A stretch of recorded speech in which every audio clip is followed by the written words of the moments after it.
I've got one thing that I would be totally remiss if I didn't say this for a fit over 50, because I mean 85, 90% of people in relationship in relationships over 50 are in blended families. And one of the patterns Mm. that I've seen over and over and over, it's just such an easy trap to fall into, mistake to make, what have you, is so the one spouse has these adult children and they're very very close to those adult children, and then the new spouse comes in, and let's say it's the father, and he's got the three girls, and they're on a group text, and the girls are always needing dad. Well, and then the new woman feels like, good night, we can't even go on a date without you getting on your phone, because they call and you jump and say how high on the way up, kind of thing. And then Mm. she starts to resent not feeling like a priority. I Yeah. think what you just shared, And Brian, is an interesting point, is mhm. that you have competing values. And, when you're in a new Priorities. relationship, Yes. if Yes. that new person feels like they're lower on the value, and this is what I struggled with, man. I said this to everybody I was dating. I says, listen, if I don't have my kids in my life, I'm not going to be any good to anybody in my life. So I have to make sure that is the case. So ultimately, it has been very strained for the most part here.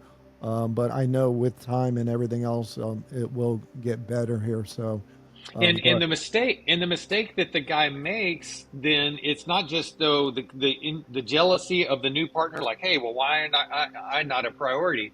It's he's overcompensating and over functioning many times because he didn't love the hell that he feels like he put him through in the yeah, divorce, there's and guilt. so Yeah. And so Yeah. and so it's an easy mistake to make. That's what I'm saying. And man, when you once you start to hear that and frame that, and then anyway, so that's a common thing. So it's like, okay, you don't have to miss the mark, the sin. It's an Mhm. archery term. And so here's the target, and you missed it over here. Well, now you're going to swing the pendulum over here. It's like, no, we need to heal that so that you can hit the mark, still prioritize your new spouse. Your kids are adults; they'll be fine. Don't have to overfunction because you don't want to put them through the. That's just such a common scenario, and I hope people hear that. Mhm. Well, what about a red flag of you have, well, you just brought up, you have somebody who has kids, and then you date somebody who's in their 50s who doesn't have kids. I mean, because that's kind of a unique mix, because one is not, it's like oil and water Mhm. mixing together. Yeah, yeah, somebody who doesn't have the perspective of a parent and they don't understand that previous relationship. I mean, I was trying to frame this in my head. I mean, God forbid something happened to Jamie, but like, 36 years of marriage, but I've got a 31-year-old daughter, 29-year-old son, and 24-year-old son. That's 31 years with her, and then some new person comes in.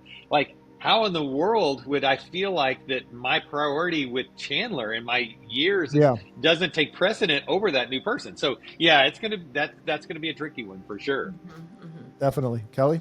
Yeah. You both mentioned that when you're looking at a new person and you'd ask these questions of them. Well, I know, Brian, you've done thousands of hours of counseling, tens of thousands.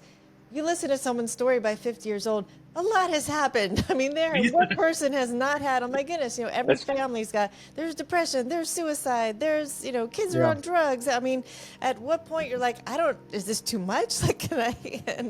can I handle this? It's like you listen to anyone's story by this season and they have been through some stuff. They like walk yeah. up to the date with a big bag of trauma and say, here you go. Are you okay with this? And you're like, And I'm You're oh, like, Yes, and I'm telling you, please. I would probably not be doing this, and I would have just said, like, just throw a grenade in and run. You're like, ah.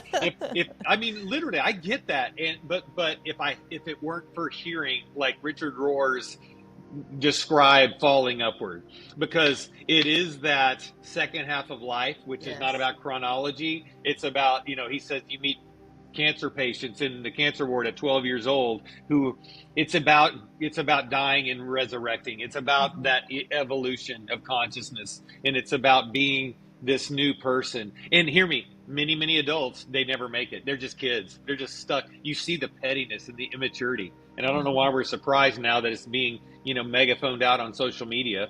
uh, but it's hey, again, this is not about heaven or hell. This is about when Jesus says, wide is the way that leads to destruction. Many there, narrow is the way that leads to life, and few find it. This is what he's talking about.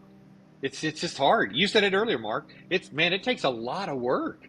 it to heal. Yeah, You it know, does. And It I does. think I would be more afraid, Kelly, if I met someone new, which babe, I'm not meeting someone new, but if I I was knew it. single, Heard it here if I, first. if I was single and meeting someone new, I think I would be more afraid of someone who was like, nope, everything was good for my Yeah. past. Like I haven't really Like Yeah, dealt with run. seriously. a lot. Yeah, yeah, I've heard some people say that when we meet with them, they're like, there's Fairy really tale. nothing there. I'm like, yeah. really? Huh, okay, Cinderella. you're just not ready, or you just, it just has not, come to the surface yet. You've done a lot of pushing. So I think I would be more afraid of that than not someone who's just dealt with a lot and still dragging that into it, but how much have they healed from that? Yeah. What are some things that they have brought into their life to become the person that they are now? Yes, these are some of the experiences. This is part of my story. And I heard something one time that said you cannot you cannot amputate your history from your destiny, because that's where redemption happens. And so there is a purpose for everything that has happened. There is a history for sure. But how have we healed within that history? And then what are we bringing into our future, into our destiny? I mean, it can really be just the most valuable thing that we can bring moving forward when we choose to do all the stuff that we've all been talking about this whole time. What are some things that they have done along the way to help their heart to heal and be open and be ready, to be the person that may be ready for you, or you may be ready for them. So I think I would much more look for that than the person who's just shiny as a penny with a bow tied on top. Good point. Yeah. And I'll share a little bit of what kind of my philosophy and insight since I've been out in the battlefields here for a bit here. So I think as we get older, I'm 58 at this point, you kind of have that in the back of your mind. Well, I don't want to die alone. Da, da, da, da, da, da. I want, to rush things along. Why wait? Or, why wait? I think you really get to know somebody in a 3-year time period minimum, because in a 3-year time period, you're going to go through crap. You're going to have a death. You're going to have a financial mess. You're going to have something happen to one or both of you. You're going to have, economy up, economy down, things take place. And I think if you're here and you're 50 plus and you're looking to be dating there, you don't have to rush it because you're thinking time's running out. That 3-year window is something for me that's very, very strong principle that if I invest in a relationship before I take it really serious there. Now, that doesn't mean I don't become serious until 3 years. It means I would never even think about, getting married or doing anything like that if it wasn't for a 3-year time period for me personally. So hopefully you all get something out of that. That's really wise, Mark. Many people don't subscribe to that. Matter of fact, when I tell young couples that they should, back in the day, Jimmy Evans was saying it all the time, that you should, with Marriage on the Rock, Marriage Today, that ministry, he would say, be engaged, no matter how long you dated, be engaged for a minimum of 2 years before you get married. It was just that, yeah, and we, none of us, right, when you're that young, it's like, oh yeah, well, that's for everybody else. But you're right. It's you got to see what you're getting into. Yeah. You got to make a stew and you got to season it up. So it takes a little bit of time there.